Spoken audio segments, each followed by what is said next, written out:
ಜೊತೆ ಸೇರ್ಕೊಳ್ಳಿ.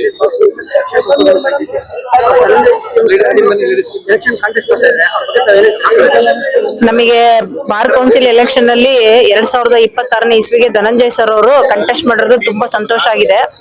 ಈಗ ನಾವು ಇತ್ತೀಚಿನ ದಿನಗಳಲ್ಲಿ ಅವ್ರನ್ನ ನೋಡ್ತಾ ಇಲ್ಲ. ಈ ಎಲ್ಲಾ ವಕೀಲರಿಗೋಸ್ಕರ ಅವರು ಸಾಕಷ್ಟು ಶ್ರಮ ವಹಿಸಿದ್ದಾರೆ.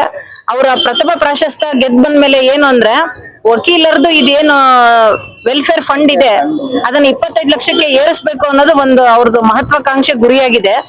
ಅದ್ರ ಜೊತೆಗೆ ಈ ಜೂನಿಯರ್ ಅಡ್ವೊಕೇಟ್ಸ್ ಎನ್ರೋಲ್ ಆಗಿ ಬಂದವರಿಗೆ ಅವ್ರಿಗೆ ಉಳ್ಕೊಳಕ್ಕೆ ವ್ಯವಸ್ಥೆ,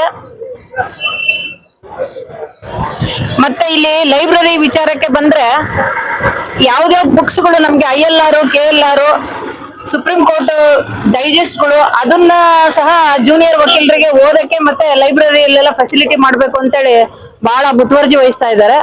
ಇಂಥ ಒಬ್ರು ವ್ಯಕ್ತಿ ಸೀರಿಯಲ್ ನಂಬರ್ 25 ಧನಂಜಯ್ ಸರ್ ಅವರು ಆರಿಸ್ ಬಂದ್ರೆ ಎಲ್ಲಾ ರಾಜ್ಯ ಮತ್ತೆ ತಾಲೂಕು ಮತ್ತೆ ಜಿಲ್ಲೆಗಳಲ್ಲಿ ಏನು ವಕೀಲರಿಗೆ, ಹೆಣ್ಮಕ್ಳಿಗಾಗ್ಬೋದು ಅಥವಾ ಯುವ ವಕೀಲರು ಏನೀಗ ನೋಂದಾವಣಿ ಮಾಡ್ಕೊಂಡ್ ಬಂದಿದ್ದಾರೆ, ಅವ್ರದ್ದು ಏನೇ ಕಷ್ಟಗಳಿದ್ರು ಅದಕ್ಕೆ ಸ್ಪಂದಿಸಕ್ಕೆ ಅವರು ಮುಂದಿನ ಒಂದು ಭವಿಷ್ಯ ನಮ್ಮ ವಕೀಲರಿಗೆ ಅವರು ಶ್ರಮಿಸ್ತಾ ಇದ್ದಾರೆ. ಆದ್ರಿಂದ ನಾನು ಎಲ್ಲರಿಗೂ ಕೇಳ್ಕೊಂತಾ ಇರೋದೇನಂದ್ರೆ, ಸೀರಿಯಲ್ ನಂಬರ್ 25 ಕ್ರಮ ಸಂಖ್ಯೆ ಬಾರ್ ಕೌನ್ಸಿಲ್ ಎಲೆಕ್ಷನ್ ನಿಂತಿರುವ ಶ್ರೀ ಧನಂಜಯ್ CM ಅವ್ರಿಗೆ ತಮ್ಮ ಪ್ರಥಮ ಪ್ರಾಶಸ್ತ್ಯ ಮತವನ್ನು ನೀಡಿ ಅವರನ್ನ ಜಯಶೀಲರನ್ನಾಗಿ ಮಾಡ್ಬೇಕು ಅಂತೇಳಿ ಹೃತ್ಪೂರ್ವಕವಾಗಿ ಎಲ್ಲರ ಪರವಾಗಿ ಕೇಳ್ಕೊಳ್ತಾ ಇದ್ದೀನಿ. ಮೇಡಮ್, ನೀವು ವಕೀಲರಲ್ಲೇ ಸೀನಿಯರ್ಸ್ ಇದ್ದೀರಾ ಮೇಡಮ್, ಯಾವುದೇ ಒಂದು ಕೇಸ್ ತಗೊಂಡ್ರು ಪ್ರತಿಯೊಂದು ಕೇಸ್ಗೂ ಪ್ರಾಮುಖ್ಯತೆ ಇದೆ. ಬಟ್ ತುಂಬಾ ಡಿಲೇ ಆಗುತ್ತೆ. ಅದು ಸ್ವಲ್ಪ ಬೇಗ ತಗೊಂಡು ಕ್ಲೈಂಟ್ ಏನಾದ್ರು ಒಳ್ಳೆ ರೀತಿಯಲ್ಲಿ ಏನಾದ್ರು ರಿಸಲ್ಟ್ ಬರೋ ತರ ಮಾಡ್ಬೋದಾ? ಈಗ ಕೇಸ್ ಸಂಬಂಧ ಬಂದಂಗೆ ಕೇಸ್ ಪಟ್ಟಂಗೆ ಸಾಕಷ್ಟು ಪ್ರಕರಣಗಳು ಹೈಕೋರ್ಟ್ ಅಲ್ಲಿ ಮತ್ತೆ ಕೆಳಗಿನ ನ್ಯಾಯಾಲಯದಲ್ಲಿ ಎಲ್ಲಾ ಜಿಲ್ಲಾ ನ್ಯಾಯಾಲಯಗಳಲ್ಲಿ ಪೆಂಡಿಂಗ್ ಇದೆ.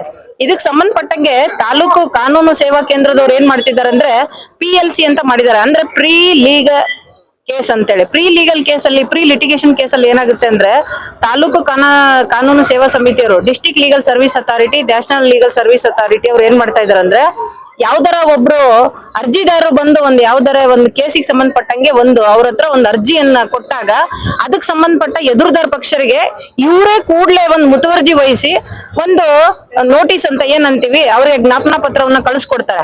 ಆ ಸಮಯದಲ್ಲಿ ಸಣ್ಣ ಪುಟ್ಟ ವಿಚಾರಕ್ಕೆ ಏನಾದ್ರೂ ಮನಸ್ತಾಪ ಇದ್ದಿದ್ರೆ, ದುಡ್ಡಿನ ಕಾಸಿಂದಿರ್ಬೋದು ಅಥವಾ ಗಂಡ ಹೆಂಡತಿ ವಿಚಾರ ಇರ್ಬೋದು ಅಥವಾ ಅಣ್ಣ ತಮ್ಮಂದ್ರ ಬಗ್ಗೆ ಆಸ್ತಿದಿರ್ಬೋದು, ಇದಕ್ಕೆ ಸಂಬಂಧಪಟ್ಟಂಗೆ ಪ್ರೀ ಲಿಟಿಗೇಷನ್ ಕೇಸನ್ನ ಏನೀಗ ತಾಲೂಕು ಕಾನೂನು ಸಮಿತಿ, ಡಿಸ್ಟ್ರಿಕ್ಟ್ ಲೀಗಲ್ ಸರ್ವಿಸ್ ಅಥಾರಿಟಿ ಅವ್ರು ಮಾಡ್ತಾ ಇದಾರಲ್ಲ, ಅದರಿಂದ ಸಮಯನೂ ಉಳಿಯುತ್ತದೆ, ಹಣನೂ ಉಳಿಯುತ್ತದೆ, ಮತ್ತೆ ಪರಿಶ್ರಮನೂ ಕಡಿಮೆ ಆಗುತ್ತದೆ.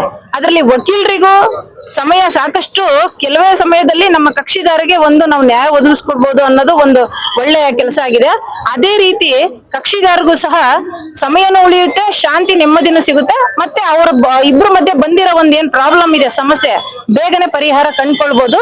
ಇದರಿಂದ ಡಿಸ್ಟ್ರಿಕ್ಟ್ ಲೀಗಲ್ ಸರ್ವಿಸ್ ಅಥಾರಿಟಿ ಅವರು ಏನ್ ಇದನ್ನ ಮಾಡ್ತಾ ಇದಾರೆ, ಪ್ರೀ ಲೀಗಲ್ ಲಿಟಿಗೇಷನ್ ಕೇಸಿಂದ ಆಯೋಜನೆ ಮಾಡ್ತಾ ಇದಾರಲ್ಲ, ಅದು ತುಂಬಾ ಒಳ್ಳೆ ಪ್ರತಿಫಲವನ್ನು ಕೊಟ್ಟಿದೆ. ಮತ್ತೆ ಸುಮಾರು ಜನ ಕಕ್ಷಿದಾರರಿಗೆ, ಸೀನಿಯರ್ ಸಿಟಿಜನ್ಸ್ ಆಗಿರ್ಬೋದು, ಹಿಂದುಳಿದ ವರ್ಗದವರು ಆಗಿರ್ಬೋದು, ಯಾರಿಗೆ ಹೆಚ್ಚಿನ ಒಂದು ಶುಲ್ಕವನ್ನ ಪಾವತಿಸಿ ಕೇಸ್ ನಡ್ಸಕ್ ಸಾಧ್ಯ ಆಗಲ್ಲೋ ಅಂತರ್ಗೆ ಇದು ತುಂಬಾ ಉಪಯುಕ್ತವಾಗಿದೆ ಅಂತ ನಾನು ಹೇಳ್ತಾ ಇದ್ದೀನಿ.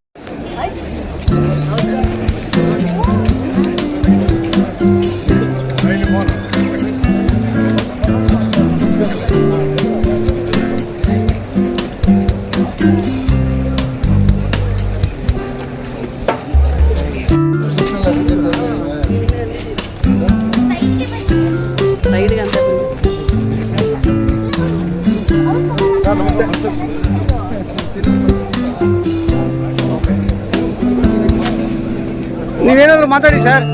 ನೀವೇನಾದ್ರು ಮಾತಾಡಿ ಸರ್.